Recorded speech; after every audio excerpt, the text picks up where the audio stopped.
وہ اپنے نظریات کے مطابق اس کو سمجھانے کی کوشش کرتے کوئی ڈھکے چھپے الفاظوں میں، لیکن وہ سمجھنے کو تیار نہیں تھا. بس مرغے کی ایک ٹانگ نہیں، میں نے سین تو یہی پکچرائز کرنا ورنہ کرنا ہی نہیں ہے. وہ ہزاروں لاکھوں روپے خرچ کر چکے تھے اس کام کے لیے، اور جبکہ یہ سین پہ آ کے بات اٹک جاتی ہے. ہیروئن نے خاص طور پہ بہت زیادہ مخالفت کی، ہیرو نے بھی مخالفت کی، اور 2-3 احباب اور تھے جنہوں نے مخالفت کی. باقی انہوں نے سوچا کہ لوگوں نے کہ یار جو مقامی لوگ تھے انہوں نے تو خیر مخالفت کی. تو ان کے جو بھی 7 لوگ آئے تھے ان میں سے 3-4 افراد نے سخت مخالفت کی. باقی کسی نے کہا کہ یار ہمیں کیا ہے، ہمیں تو پیسے سے مطلب ہے، کٹے گا درخت تب بھی پیسے ملیں گے، نہیں کٹے گا تب بھی پیسے ملیں گے، جہاں مرضی پکچرائز کریں گے گانا یا سینز، ہمیں پیسے سے مطلب ہے. وہ یہ سوچ کے خاموشی اختیار کر لی انہوں نے. بہرحال مرتا کیا نہ کرتا، 2 یا 3 دن کی بحث کے بعد انہوں نے کیا کیا، آرڈر دے دیا، ایک ووڈ کٹر کو بلایا اور جناب علی اس کو درخت کو ریموو کروا دیا. درخت ریموو ہو گیا، اور ریموو ہونے کے بعد لوگوں کو جن لوگوں نے مخالفت کی تھی بڑے افسردہ، وہ ہیروئن اس میں سر فہرست تھی. کہ سر آپ نے درخت کٹوا کے اچھا نہیں کیا، کہ آپ کو منع کر رہے تھے، کوئی کچھ اور بھی وجوہات ہیں اس کے، لیکن آپ کی سمجھ میں نہیں آ رہی بات. کہ کوئی بھی وجہ، ہمیں کوئی دلچسپی نہیں، ہمیں تو سین چاہیے، ہم سین لیں گے یہاں پر، آپ کو اس سے کیا غرض ہے، آپ کو پیسے سے مطلب. پیسے کا بڑا اس کو گھمنڈ تھا، اور میں اس میں کوٹ کے بھری ہوئی تھی. بس یہ میں اللہ تبارک تعالیٰ کو پسند نہیں ہے، لیکن لوگوں کی بات اس نے اگنور کیا، لوگوں کو، اور اپنی بات رکھی. اب جناب سین، انہوں نے اپنے سین کے مطابق سارا کچھ سیٹ اپ بنا لیا. اب سین شروع ہوئے، گانا پکچرائز کروانے کے لیے ہیرو اور ہیروئن کو بلایا گیا. گانے سٹارٹ کیا. گانا جب شروع ہوا وہاں پر تو بیک گراؤنڈ جو بھی میوزک یہ وہ لٹرم پٹرم یعنی جو ہے ہوتا ہے وہاں پر اس وقت، وہ سارے معاملہ شروع ہوئے. بامشکل تمام 1 منٹ بھی نہیں گزرا تھا اس معاملے کو سٹارٹ کیے ہوئے، اچانک ہیروئن جو سی گرتی ہے، لڑکھڑا کے اسی جگہ پر گرتی ہے، اور ایسے گرتی ہے کہ اس کی ٹانگ میں فریکچر ہو جاتا ہے. عقل کام نہیں کر رہی کسی بھی، یار یہ کیسے ہو سکتا ہے، بندہ لڑکھڑایا گرا اور فریکچر ہو گیا، یہ کیسے ہو سکتا ہے، لیکن فریکچر ہوا. تو عقل اگرچہ دنگ رہ گئی لوگوں کی، لیکن بہرحال اس کو اٹھا کے، جب ذرا درد سے کر رہی تھی، اس کو اٹھا کے اندر لے کے گئے، اس کو سارا بیک اپ کر دیا معاملہ. انہوں نے کیا کیا کہ اندر جا کے اس کو دیکھا. اچھا ان کے یہاں ایک میڈیکل ڈاکٹر وغیرہ بھی ہوا کرتا ہے جو عام طور پہ زخمی حضرات کا فوری طور پہ طبی معائنے کر سکے، تو طبی سہولیات اس کے پاس ہوتی ہیں. تو اس نے چیک کیا، اس سے بولے سر فریکچر آگے ہیئر لائن فریکچر ہے، تو اس کو کم از کم 5-6 دن تک یہ موو نہیں کر سکتی، اگر کرے گی تو یہ نقصان اٹھائے گی. بڑے پریشان کہ نہیں یار، یہی گانوں کا سین تھا جس کو پکچرائز کروانے کے لیے میں نے یہ جگہ چوز کی تھی. اچھا چلو ٹھیک ہے، اب کیا کر سکتے ہیں. بہر اس کو فریکچر وغیرہ چونکہ وہ پلاسٹر وغیرہ کر دیا گیا. اب وہ جناب علی کرسی بیٹھ کے فروٹ کھا رہی ہے، چائے پی رہی ہے، کافی پی رہی ہے، کھانا کھا رہی ہے، خوش گپی لڑا رہی ہے لوگوں سے. ظاہر ہے اور کچھ کر ہی نہیں سکتی تھی وہ. تو بہرحال اب ڈائریکٹر نے پریشان کیا، اب کیا کروں. کہہ رہے پھر دوسرا گانا، کہہ رہے دوسرے گانے میں تو ہیروئن چاہیے. کہ ہاں یار اب کیا کریں. کہ گانوں کا سلسلہ فی الحال چھوڑو، کوئی اور سین پکچرائز کروا لو، اور پھر اس کے بعد جب تک یہ صحت مند ہو جائے گی اس کو پکچرائز کروا لو. پھر ٹھیک ہے، یہ زیادہ بہتر آئیڈیا. اب انہوں نے کیا کیا، باقی جو ادھر ادھر کے سین تھے چھوٹے موٹے وہ انہوں نے سارے پکچرائز کروائے، لیکن جو اصل سین تھا جاندار وہ یہی تھا گانے والا. بہر انہوں نے جناب علی 3-4 دن جب گزر گئے اس کا چیک کروایا ڈاکٹر سے. میں نے بولا ہاں قدرے بہتر حالت ہے، بس یہ اچھل کود نہ کرے، بس ایک جگہ اپنے مقام پہ کھڑی رہے، وہیں کھڑے کھڑے جو کچھ کر سکتی کر لے، لیکن چہلے پھرے نہیں، زیادہ چلے پھرے نہیں، ورنہ یہ اس کو تکلیف شروع ہو جائے گی، تو بجائے گانے کے یہ اپنی تکلیف چکر میں پڑ جائے گی. کہ لے ٹھیک ہے ایسا کر لیتے ہیں. تو انہوں نے کیا کیا، پکچرائز کروایا گانا. تو بہرحال وہ اس کے پسینے چھوڑ گئے. ظاہر سی بات ہے ایک بندہ تکلیف میں ہے، اس کو کھڑا کر کے گانا جو ہے وہ 8-10-15 منٹ کا ہوتا ہے، کیونکہ وہ ایڈیٹنگ وغیرہ کر آ کے وہ مختصر ہو جاتا ہے. تو وہ بہرحال اس کے 10-12-15 منٹ میں ہی اس کا کام اچھا خاصا خراب ہو گیا. اینڈ پہ آ کے تکلیف اس کی بڑھ گئی تو وہ بیٹھ گئی. تو بہرحال جہاں وہ بیٹھی ہے اس سے پہلے جو گانا پکچرائز کروا دیا انہوں نے اسی سے کام چلا لیا. اب جتنے سین تھے جہاں جو بھی معاملہ اس لوکیشن میں وہ جب ہوتا تھا اس میں پے در پہ ان کو عجیب و غریب واقعات دیکھنے کو ملنے لگے. لائٹیں پھٹ جاتی تھیں، لوگ ڈسٹرب ہوتے، لوگ سمجھتے ہیں یار کوئی بچے نے شرارت سے پتھر مارا، دور سے لائٹ ٹوٹ گئی. لوگوں نے کہا، اب جو مقامی لوگ تھے وہ یہ چیز سمجھ رہے تھے کیونکہ اسی وجہ سے ان کو منع کیا گیا تھا کہ بھائی ایسا نہیں کرو، جاندار درخت ہے، تازہ ہرا بھرا درخت ہے، اس کو کاٹو نہیں. لیکن ڈائریکٹر نے ایک بھی نہ سنی کسی کی. اب لائٹیں ٹوٹنا ایک عام سا ہو گیا معاملہ، اور پھر ہیروئن گری، ٹانگ توڑ بیٹھی اپنی، اور جناب اس کے مختلف واقعات ہوئے. مسنگ ہوئی، یعنی ان کے جہاں جہاں کیمپس تھے اس میں سے قیمتی چیزیں غائب ہونا شروع ہو گئیں، اور لوگ ایک دوسرے کو شک کی نگاہ سے دیکھیں کہ یار اس نے میری چیز چوری کی ہوگی. ڈائریکٹر کو آگے سب کہہ رہے ہیں کہ بھائی یہ دیکھو ہماری چیز چوری ہو گئی. تو ڈائریکٹر کہنے لگے بھائی چیزوں کی چوری ہونے کی ذمہ داری میری ہے، آپ کا اپنا معاملہ ہے، آپ کی اپنی چیز ہے، آپ اس کو سیکیور کر کے رکھو. اب چوراہے میں ایسے کیوں مطلب کھلا چھوڑ دیا؟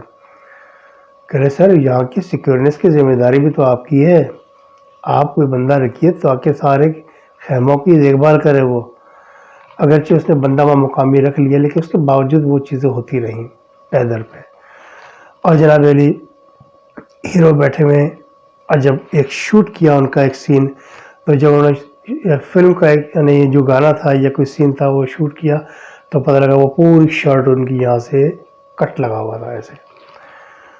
اچھا وہ اس وقت تو نظر نہیں آئی کہ جب انہوں نے گانا پکچرائز یا سین پکچرائز کروانا شروع کیا. جب وہ بیچ میں سین پہنچا تو وہ نمایاں نظر آ گیا، اور اس نے ڈائریکٹر نے فوراً کٹ کر کے اشارہ کیا، آواز دی، سین کٹ ہو گیا. اب دیکھا کہ بھائی یہ کیا ہے؟ اس نے دیکھا کہ نہیں سر یہ تو مجھے بھی نہیں پتا، جب میں نے اسٹارٹ کیا تھا کچھ بھی نہیں تھا. کہ یہ عجیب آدمی ہے، تمہیں پتا ایک سین میں کتنا خرچہ آتا ہے، تو میں یہ نہیں پتا کہ تمہاری شرٹ پہ اتنا لمبا کٹ لگا ہو تمہیں پتہ ہی نہیں ہے. اور اس نے چڑھائی کر دی ہیرو پہ، اور ہیرو کا منہ دیکھنے والا تھا کیونکہ ہیرو اور ویلن کی بڑا ایک ڈیمانڈ ہوتی ہے، ان کو ناراض کر دو ہیرو ہیروئن اور ویلن کو تو بڑا مسئلہ پیدا ہوتا ہے. اس کے ساتھ بھی یہ ہوا، اس نے بے بھاؤ کی اس کو سنا دی کہ تمہیں ہوش ہی نہیں ہے، تم سین کروانے ہوگی، منہ اٹھا کے سین کروانے چلے آئے یہ وہ. کہ نہیں سر آپ ناراض کیوں ہو رہے ہیں، ذرا مجھے معلوم ہو تو میں کیوں کرتا یہ. اس وقت بالکل کوئی مسئلہ نہیں تھا. تو ان لوگوں نے کچھ بیچ بچاؤ کروایا جو وہاں کے مقامی تھے. کہ نہیں سر آپ نا ان چیزوں کو برداشت کرنے کے لیے تیار ہیں؟ کیوں میں کیوں تیار ہوں ان چیزوں کو برداشت کرنے کے لیے؟ آخر میرا کیا قصور، میں نے اتنا پیسہ لگایا، میں کیوں برداشت کروں؟ کہ لے بھائی آپ نے درخت بھی تو کٹوایا ہے. کہ درخت سے کیا تعلق؟ کہ لے بڑا گہرا تعلق ہے، بڑا گہرا تعلق ہے. ہم تو خوش ہیں اس بات پہ کہ جناب ابھی تک کوئی جانی نقصان نہیں ہوا آپ لوگوں کو. کہ لے کیا مطلب جانی نقصان نہیں ہوا؟ کہ لے سر جو آپ نے درخت کٹوایا ہے نا وہ مسلسل آپ کو منع کر رہے تھے، اب درخت مت کٹوائیے، درخت مت کٹوائیے آپ نے، لیکن آپ نے ایک نہیں سنی کسی کی. آپ کھلے الفاظ میں بتاتے کہ یہاں پر جن بھوت چڑیل خاص طور پہ جنات وغیرہ درختوں پہ ان کی رہائش ہوتی ہے، اور یہ تو ایسا علاقہ ہے کہ جو بڑا خوبصورت ہے، تو یہاں پر آزادانہ وہ لوگ رہتے ہیں، اور آپ نے وہ کٹوا دیا. اتنا گھنا درخت، اس میں پتہ نہیں کتنے خاندان آباد ہوں گے، لیکن آپ نے ایک نہیں سنی کسی کی. اب کہنا کہ یار تم بکواس کرتے، بلا وجہ کی بات ہے، یہ کوئی ایسا کچھ نہیں ہوتا، اور زمین ان کے کم ہے کہ وہ لوگ درخت پہ رہیں گے. کہ نہیں سر یہ لوگ درخت پہ رہتے ہیں، ایسی مقامات پہ رہتے ہیں. زمین پہ انسان نہیں رہنے دیتا ان کو، زمین پہ انسان رہنے نہیں دیتا. تو اور یہ لوگ انسان کو درخت پہ نہیں رہنے دیتے، تو ان کے سب سے محفوظ پناہ گاہ جو سی درخت ہوتے ہیں. لیکن بہرحال جو آپ نے کیا وہ غلط کیا. کہ نہیں ایسا کچھ نہیں ہوتا، آپ سب اب فرسودہ باتیں ہیں ساری. لیکن اس نے کسی کی نہیں سنی، اور اس قسم کی باتیں کر کے وہ اگنور کر دیا ہر چیز کو. بہرحال ایک دو دن کے بعد اس کا اپنا جب کوئی نقصان ہوا تو اس کو اندازہ ہوا کہ نہیں اس میں بہرحال لوگوں کی باتوں میں صداقت ہے. اس کا اپنا کوئی قیمتی کیمرہ تھا اپنا ذاتی، وہ کیمرہ غائب ہو گیا. بہت کیونکہ دیکھیں جب ہمارے اوپر آتی ہے تو ہم چیخ پکار بہت کرتے ہیں، دوسرے کی بات ہوتی ہے، دوسرے کا نقصان ہوتا ہے، ہمیں اتنی فیلنگز نہیں ہوتی. جب اس کا کیمرہ غائب ہوا، بڑا قیمتی تھا وہ، اس سے بڑا معاملہ کیا. کہ لیں سب کو چیک کر لیں، آپ سب کی تلاشی لی گئی. تلاشی آپ کو پتا ہے کہ ایسا معاملہ ہوتا ہے کہ سب کی ہٹ جاتی ہے کہ لیں یہ کیا، ہم کیا چور ہیں ہماری تلاشی لے رہے ہیں. اس میں ڈائریکٹر پروڈیوسر پلس یہ جتنے بھی لوگ تھے بڑے بڑے، خاص طور پہ یہ جو ہیرو ہیروئن اور جتنے بھی چھوٹے آرٹسٹ تھے بڑے آرٹسٹ تھے سب رگڑے میں آ گئے. سب نے بڑی انسلٹ محسوس کی. یہ سمجھ لیں ایک دوسرے کو کھانے کو آ رہے تھے. یار یہ کیا ہے، یہ کوئی طریقہ ہے؟ ایسا تو نہیں ہوتا کبھی بھی یار، ہے نا. نقصان ہوا ٹھیک ہے، اس کو تلافی کرو ٹھیک ہے، لیکن یہ کہ تلاشی لینا، ہر ایک کے کیمپ کی تلاشی لینا، یہ کوئی طریقہ ہے؟ الغرض یہ کہ وہ بڑی پھوٹ پڑ گئی ان میں آپس میں. تو وہ یونٹ تقریباً 10 سے 12 دن وہاں پر رہا. اس 10 سے 12 دن میں وہاں پر لوگوں کی طبیعت خراب ہونا شروع ہو گئی. خاص نزلہ زکام ایک عام سی چیز اندازہ ہو جاتا ہے، انسان دوا لیتا ٹھیک ہو جاتا ہے، لیکن کچھ ایسی طبیعت ان کی خراب ہوئی کہ ان کو دوا دیتے رہے لیکن وہ طبیعت ان کی سمجھنے میں نہیں آیا. انہوں کی عجیب و غریب کیفیت، ایک دوسرے کھانے کو دوڑ رہے اور فرسٹریشن کا شکار، یعنی بے تحاشا پرابلمس میں آ گئے. لوگ بھی سمجھ میں نہیں آیا کیا ہو رہا ہے یہ، لیکن مقامی لوگ سمجھ رہے تھے. کہنے سر اب بہتر یہ کہ آپ کو زیادہ تر کام ہو یہاں سے ہو گیا ہے نا، آپ ایسا کیجئے اپنے شہر جائیے اور کسی اچھے عالم کو دکھائیے ان سارے لوگوں کو جو بیمار ہیں. ڈائریکٹر کی تو سمجھنے کہ آنکھیں سر ہو گئی یہ بات سن کے. کہنے یار جی پاگل تو نہیں ہو، لوگوں کی طبیعت خراب کا اس سے مولانا یا عالم سے کیا تعلق؟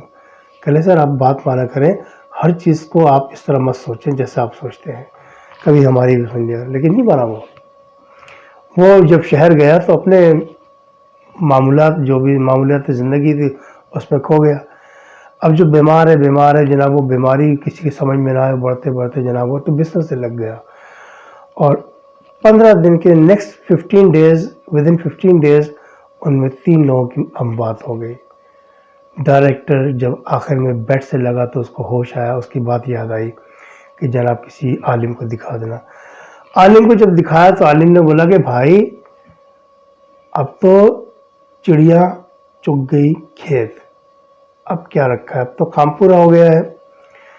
وہ جو کرنے والے تھے انہوں نے سب کچھ کر دیا، اب آپ کے پاس تو کچھ بھی نہیں ہے. میں آپ کو واپس زندگی کی طرف لانے کے لیے بہت تقاضا کروں گا، اس پر میری اپنی زندگی کو خطرہ ہے. یعنی مرض اتنا زیادہ بڑھ چکا ہے آپ کا. اس نے ہاتھ اٹھا دیا، منع کر دیا صاف کہ نہیں بھائی یہ میرے بس کا نہیں ہے. اب وہ حیران پریشان کہ یار میں تو مذاق سمجھ رہا تھا اس چیز کو، اور یہ حقیقت ہے. اگر یہ حقیقت ہے تو بھائی یہ کیوں نہیں کر رہا؟ اب ذہن میں آیا کہ یار پیسہ ہے، پیسہ سب کچھ ہے، کسی اور کو پکڑ لیتے ہیں. جن لوگوں کو پکڑا، جن لوگوں کو بلایا، ان لوگوں نے دیکھا، چیک کیا، سب نے ہاتھ کھڑے کر دیے کہ نہیں جناب ہمارے بس کا نہیں ہے، یہ معذرت چاہتے ہیں. 15واں یا 16واں دن تھا ان کو واپس آئے ہوئے، ڈائریکٹر کا انتقال ہو گیا. اور بڑا بھیانک اس کا مطلب چہرہ تھا جب اس کا انتقال ہوا. تو یہ پورا قصہ مطلب میں نے جب اس کو سنا تو بڑا مطلب ٹچی لگا مجھے. یعنی ایسے کچھ خود سر قسم کے لوگ ہوتے ہیں جو کسی کی نہیں مانتے، بولتے ہیں بس میں ہوں اور میری رائے ہے، بس میں ہوں، باقی سب بکواس ہے. ان کے ساتھ بھی یہی ہوا اور میں ان کو لے ڈوبی. تو اس سے یہ سبق ملتا ہے کہ ہمیں کبھی بھی کسی تر و تازہ درخت کو، ہرے بھرے درخت کو نہیں کاٹنا چاہیے. منہ اٹھا کے کبھی بھی ایک نئی جگہ جا کے اپنا من مانی نہیں کرنی چاہیے، لوگوں کی سننی چاہیے، کیونکہ وہ مقامی لوگ تھے، وہ صحیح مشورہ دے رہے تھے، لیکن ڈائریکٹر کی عقل میں یہ بات نہیں آ رہی تھی. بہرحال تو وہ مووی بھی ادھوری رہ گئی اور جناب وہ مووی آگے ڈائریکٹ ہو ہی نہیں پائی، اس کا ختم ہو گیا معاملہ. یہ بہت بڑا نقصان تھا ان کے لیے، لیکن ظاہر جس کا نقصان ہونا تھا وہ بیچارہ خود دنیا سے چلا گیا. اینوے تو مجھے امید ہے کہ یہ قصہ آپ لوگوں کو پسند آیا ہوگا. لائک کیجیے گا اور شیئر ضرور کیجیے گا، اور کمنٹس کا مجھے بڑی شدت سے انتظار رہتا ہے آپ لوگوں کے. آپ لوگ کمنٹس ضرور دیا کریں. آپ کی جو کمنٹس ہیں میرے لیے بڑا مقدم ہیں، بڑے مطلب اہمیت رکھتے ہیں. اور آپ کے اپنے جو قصے ہیں، کہانی ہیں، جو آپ کے دوستوں سے ریلیٹڈ، آپ کے خاندان سے ریلیٹڈ، آپ سے ریلیٹڈ، الغرض یہ کسی سے بھی ریلیٹڈ ہو، وہ آپ مجھے لازمی سینڈ کیجیے گا. اور اس کے ساتھ ہی پروفیسر شمس الحسن کو اجازت دیجیے گا. السلام علیکم ورحمۃ اللہ وبرکاتہ.